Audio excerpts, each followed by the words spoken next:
The Wake of Poseidon by Voltstagge. The funeral was a somber affair, and the fact it was to commemorate the passing of a god hardly changed the tone. Even Dionysus was downtrodden, cradling his endless goblet of wine without a hint of his normal cheer. It was not hard to know why. Once upon a time, the only thing that could harm a god was another god, but now Hades saw more gray in his hair every morning in the mirror. It was a new era for their kind. Their legacy and power was fading away, just as the slow wake faded behind their boat. My condolences for your loss. Hades turned to see Peter leaning on the railing next to him, overlooking the empty ocean. Poseidon was a unique figure, and his family won't be the same without him. You are allowed to speak ill of the dead, if the dead are not deserving of kindness, Hades said, breaking off a piece of bread and tossing it into the sea. Despite the apparent calm of the ocean, the boat was surrounded on all sides by a massive school of fish, swimming languidly just beneath the surface. Poseidon's passing was noticed by some, if not all. I shall not decry the deceased before his brother, Peter said, taking a small sip of wine. It is not my place to judge one's life. As his brother, I can comfortably say Poseidon was not worthy of too much sympathy, Hades said, tossing another piece of bread into the sea as the last one sunk beneath the water. I have seen what your people and the other young condemned souls to damnation for, and we have done worse. The other man didn't say anything, his mouth pressed into a thin line. Even so, my condolences. Losing family is difficult, regardless of the circumstances. Peter pushed away from the railing and went to mingle in the crowd of other deities, myths, and spirits. There was a scattering of new faces in the crowd since the last time they had gathered, but they were few and far between.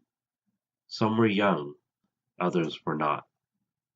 A young angel with golden hair and held plates of a similar color. An Asiatic man with a glowing left eye wore robes in muted tones of red, yellow, and blue. A trio of women who looked to be a family wore small pendants of the waxing, full, and waning moons on their necks. A feathered serpent was coiled by itself, once vibrant greens and reds of its coat, now faded and patchy. Of course, there were the old faces. In the corner, a falcon-headed man stood, leaning on a wall for support as he struggled to stand. In another, a snake dragon curled around the legs of an old man using a spade as a cane. And naturally, there was the rest of Hades' family. Aphrodite, Hera, Apollo, Demeter, Artemis, Dionysus, Hephaestus, Hermes, Hestia, Ares, Persephone, and a smattering of demigods, titans, and the odd hero. Even Nyx showed up, looking far worse for wear. Of them all, Ares seemed least touched by the ravages of time. None of them approached Hades, which was perfectly fine with him. They didn't want to speak to him when they had been strong, and now they certainly didn't want to see him. Were they worried being too close to him would hasten their own demise? Quiet, respectful conversations flowed over the winds to reach his ears. The older crowd were sharing stories of their experiences with Poseidon, while the younger ones spoke in hushed tones about their own future. None of the conversations went anywhere. An anecdote would be shared, an expression of remorse or grief. The speakers would break up and repeat the process with another member of the crowd. It was a holding pattern, participants circling the deck like gulls circled in the air. The last piece of bread fell into the sea. No sense in stalling any longer. Stepping up to a small microphone next to the marble slab where Poseidon's naked body lay, Hades coughed once to clear his throat and get the crowd's attention. A sea of eyes stared at him. It was a bigger turnout than Zeus's funeral, but Hades had succeeded in his effort to keep that one a more private affair. Once word got out about Poseidon's death, everyone insisted on coming. My brother is dead, Hades said, staring straight ahead at Persephone. She seemed to be holding back tears. He left alongside the tide in Athens' harbor. The next morning, the shores were choked with hundreds of fish that beached themselves. Some of us felt his passing as though a weight were lifted from our shoulders. Some of us felt as though a weight were added. But regardless, he is dead. For a moment, Hades wondered if he should speak honestly about his brother. Lay his life to bear in front of the crowd, scars and all. No, he thought. I am better than that. Instead, he reached into his suit pocket to pull out a set of small cards full of remarks he had prepared to pepper through the speech.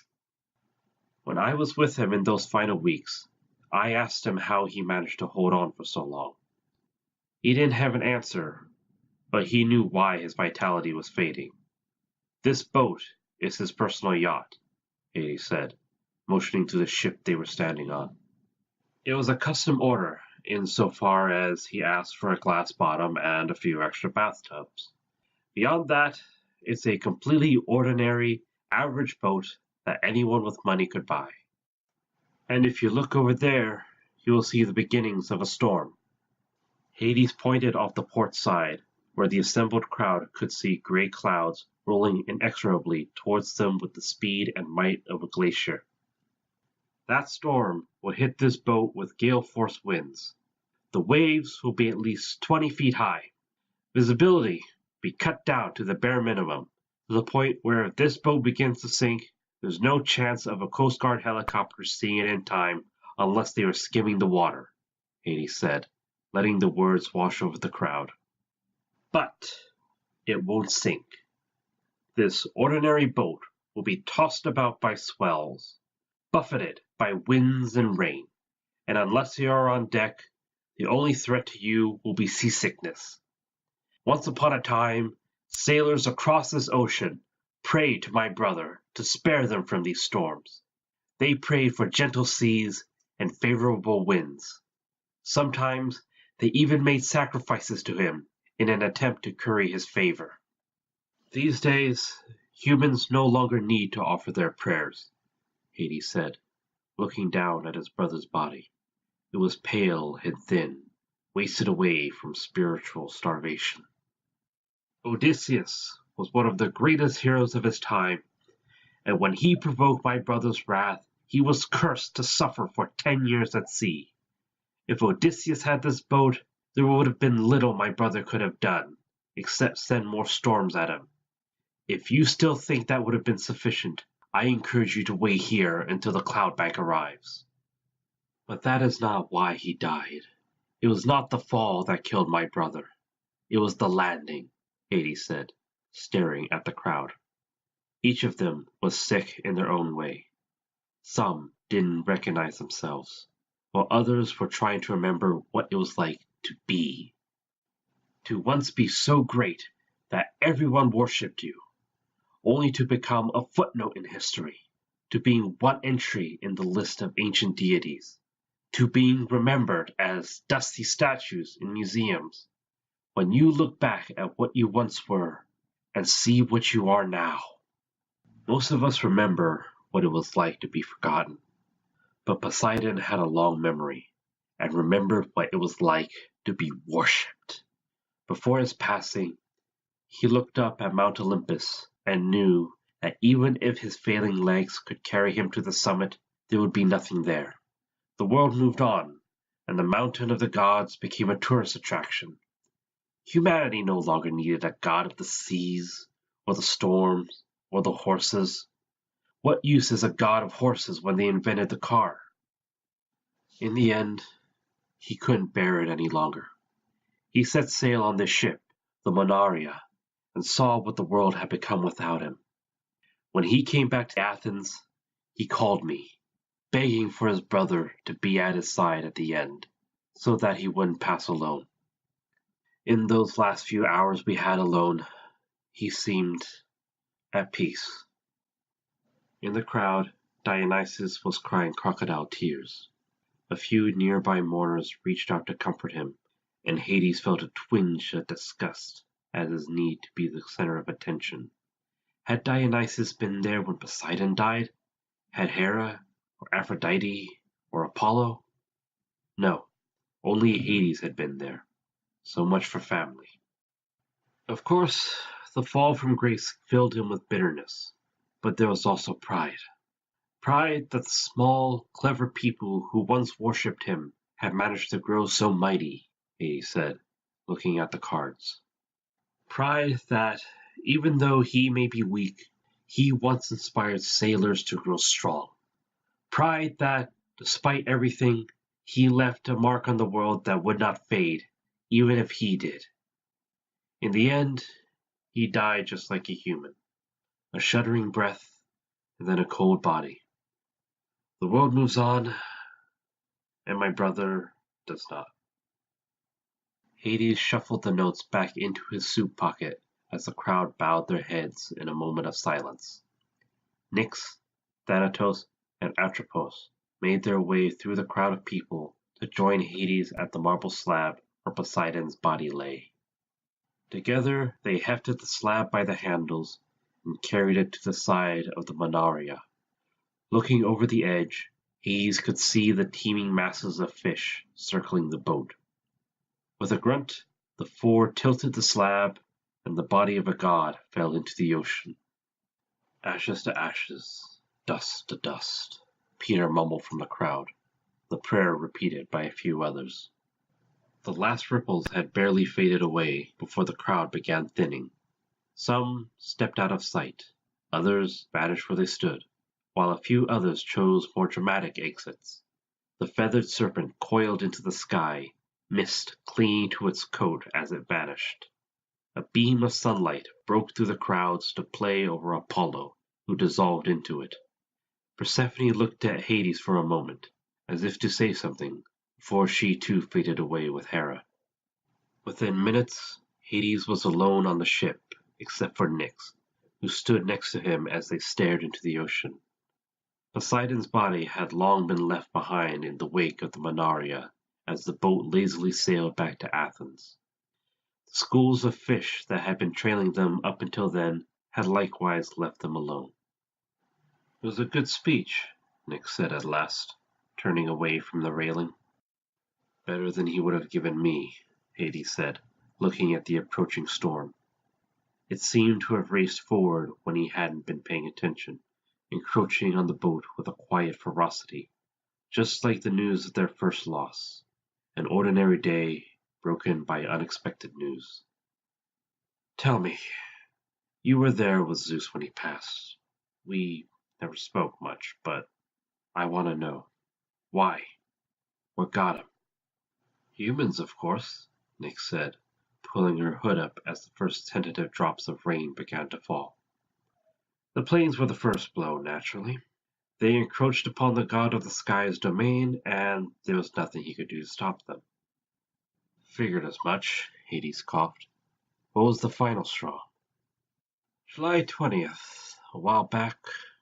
He had been ill for some time and wanted someone by his side," Nyx said. "We were watching the news live when it happened. A man took a small step, and Zeus looked at me and said, 'They have a new sky.' 2 hours and 44 minutes later, he was dead." "There has to be some dark irony in the fact that humans didn't go back to the moon in person for another few decades after those missions," Hades said, stepping under the shelter of the deck awning as the rain picked up. All the gulls had fled, leaving them alone in the ocean. "Doesn't matter. The bell was rung," Nyx said, not bothering to step out of the storm. "Humanity left Earth. They went beyond Zeus, and he knew that he would never matter anymore. Not when the stars are waiting for them. It would happen sooner or later, so why bother delaying the inevitable?" Lightning flashed, and a wave struck the side of the boat, soaking the deck. A few chairs that had not been stowed were knocked over.